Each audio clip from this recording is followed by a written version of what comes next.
नमस्कार, welcome to my channel create simple and easy. आजच्या व्हिडिओमध्ये मी तुमच्याशी आपल्याच घरामध्ये असणाऱ्या टाकाऊ वस्तू किंवा जुन्या वस्तू यांचा पुनर्वापर करून त्या पुन्हा नव्याने कशा वापरू शकतो, जेणेकरून पैशांची बचत होईलच, शिवाय आपल्याकडून पर्यावरण वाचवायला थोडा का होईना नक्कीच हातभार लागेल। So let's get started. सर्वांच्याच घरी किराणामध्ये तांदूळ, गहू मोठ्या प्रमाणात भरले जातात आणि ते ज्या पिशव्यांमध्ये पॅक असतात त्या पिशव्या पण जाड आणि स्ट्रॉंग असतात। त्या पिशव्या रिसायकलिंगसाठी देऊ शकतो किंवा घरी त्याचा रियूज सुद्धा करू शकतो। माझ्याकडे या 2 पिशव्या आहेत। तर सर्वात प्रथम मी ही पिशवी खालील बाजूने कापून घेत आहे आणि नंतर साईडने सुद्धा कापून घेत आहे, जेणेकरून ती पिशवी पूर्ण ओपन होईल आणि मी ती आता नॅपकिनने व्यवस्थित पुसून घेत आहे, म्हणजे त्यावरील धूळ सुद्धा निघून जाईल। आता मी याचा उपयोग ॲज अ लायनर म्हणून ड्रॉवरमध्ये करत आहे। वॉर्डरोब किंवा किचन कॅबिनेट, ट्रॉली यामध्ये सुद्धा अशाच प्रकारे याचा उपयोग करू शकतो।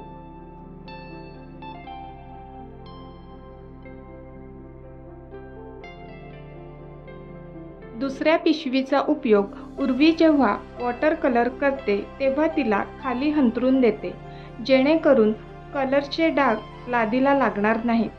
तसेच झाडे कुंडीमध्ये लावताना सुद्धा खाली लादीवर माती पडू नये म्हणून याचा उपयोग करू शकतो।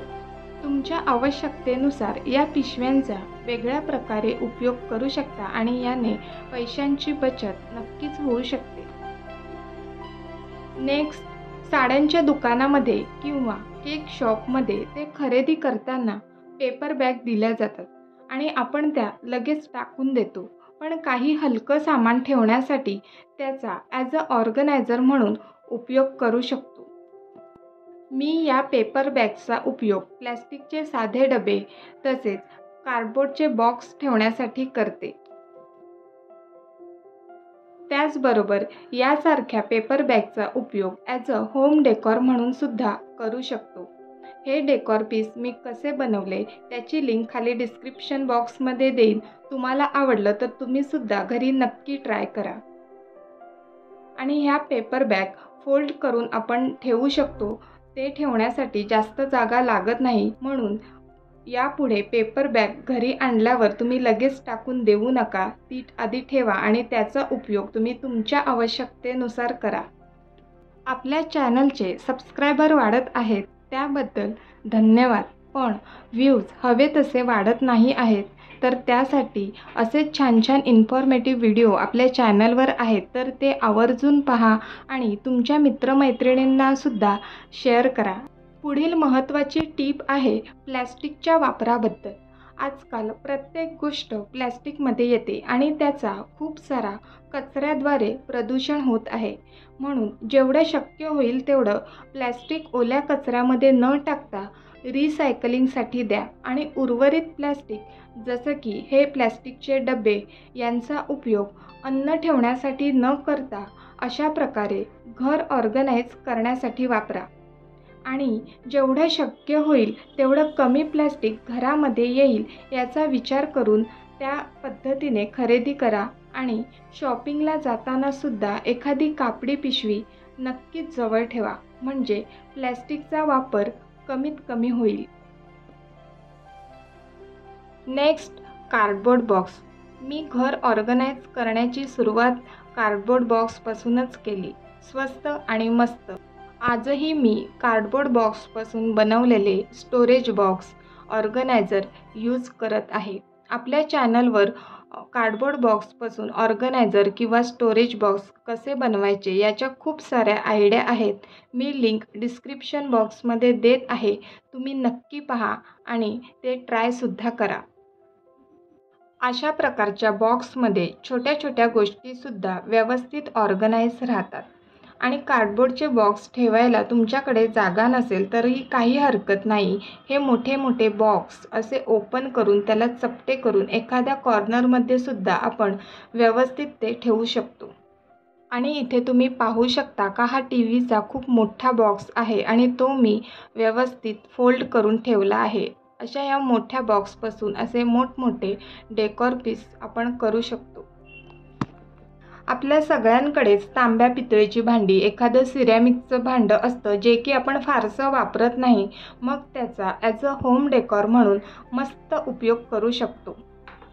बाहेरून सगळंच विकत आणण्यापेक्षा घरातल्याच अशा काही वस्तू वापरून आपण मस्त घराची सजावट करू शकतो। तुम्ही जर माझे मागील दिवाळीचे व्हिडिओ पाहिले असाल तर तुम्हाला आयडिया मिळेल का मी कशा प्रकारे घर सजवलं आहे घरातल्याच वस्तू वापरून। तुम्ही पाहिलं नसेल तर ते व्हिडिओ नक्की पहा। त्याचबरोबर वापरात नसलेली भांडी ॲज अ ऑर्गनायझर म्हणून सुद्धा आपण नक्कीच वापरू शकतो। आता आमच्याकडे हा तांब्याचा पातळ ग्लास आहे जो की आम्ही पिण्यासाठी वापरत नाही, तर त्यामध्ये मी सर्व स्ट्रॉज क्लीन करण्याचा ब्रश, एस हुक, अजून डब्याचे क्लिप्स असं भरपूर काही त्यात ठेवलं आहे। हे निकनॅक ॲटम इकडे तिकडे कुठे ठेवणार, तर मी यामध्ये ते ठेवले आहेत। याचा ॲज अ ऑर्गनायझर म्हणून मला मस्त उपयोग झाला आहे। नेक्स्ट आहे किचन वेस्ट, भाज्यांची टरफले किंवा मी इथे लेमन क्वीज करत आहे तर त्याचं साल, तर आपण ते पटकन ओल्या कचऱ्यात टाकून देण्याआधी त्याचा आपण किचनमध्ये पुन्हा वापर करू शकतो। ते कसं ते पाहूया। आता मी इथे लिंबाची सालं ठेवून दिली आहेत, तर याचा उपयोग मी 2-3 प्रकारे करते।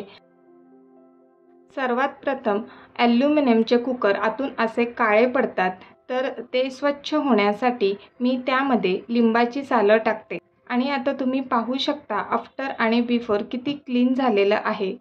त्यानंतर लिंबाच्या सालीमध्ये थोडंसं हँडवॉश टाकून मी ते स्टीलचे जे हँडल असतात किंवा नळाचे नॉब असतात त्यावर घासते, म्हणजे त्याला एक प्रकारची चमक येते। लिंबाच्या सालीने रब करून 5 मिनिटं ठेवून द्यायचं आहे आणि त्यानंतर फक्त पाण्याने धुवून घ्यायचं।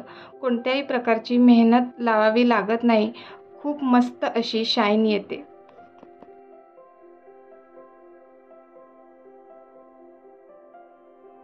बेसिनसुद्धा मी त्याचप्रमाणे घासून घेतलेला आहे आणि तुम्ही पाहू शकता तो सुद्धा छान असा क्लीन झालेला आहे। भाज्यांच्या टरफल्यांचा उपयोग झाडांसाठी खत म्हणून सुद्धा मस्त होऊ शकतो। तर मी इथे कांद्याची टरफलं घेतली आहेत आणि त्यामध्ये पाणी घालून ते संपूर्ण 1 दिवस तसंच ठेवायचं आहे आणि त्यानंतर दुसऱ्या दिवशी त्याचं पाणी फक्त काढून घेऊन त्यामध्ये अजून थोडं पाणी ॲड करून झाडांना घालायचं आहे। त्याचबरोबर तांदूळ धुवून झाल्यानंतर ते पाणी फेकून न देता एका डब्यामध्ये काढा आणि रात्रभर ते तसंच ठेवा। दुसऱ्या दिवशी फर्मेंट झाल्यानंतर त्यामध्ये अजून थोडं पाणी घालून ते सुद्धा आपण झाडांना घालू शकतो। कडधान्य भिजत घातल्यानंतर ते पाणी राहतं ते टाकून न देता ते सुद्धा झाडांना घाला। अशा प्रकारचं पाणी घातल्यामुळे झाडांना छान पोषण मिळतो आणि झाडं चांगल्या प्रकारे वाढतात। तर आजपुरती एवढंच। आजचा व्हिडिओ तुम्हाला कसा वाटला? आजची कोणती टिप तुम्हाला सर्वात जास्त आवडली मला कमेंट बॉक्समध्ये नक्की सांगा। तुम्ही जर आपल्या चॅनलवर नवीन असाल तर लगेच सबस्क्राईब करा, लाईक करा आणि तुमच्या मित्रमैत्रिणींना शेअर करा। पुन्हा भेटूया पुढच्या व्हिडिओमध्ये, तोपर्यंत बाय बाय।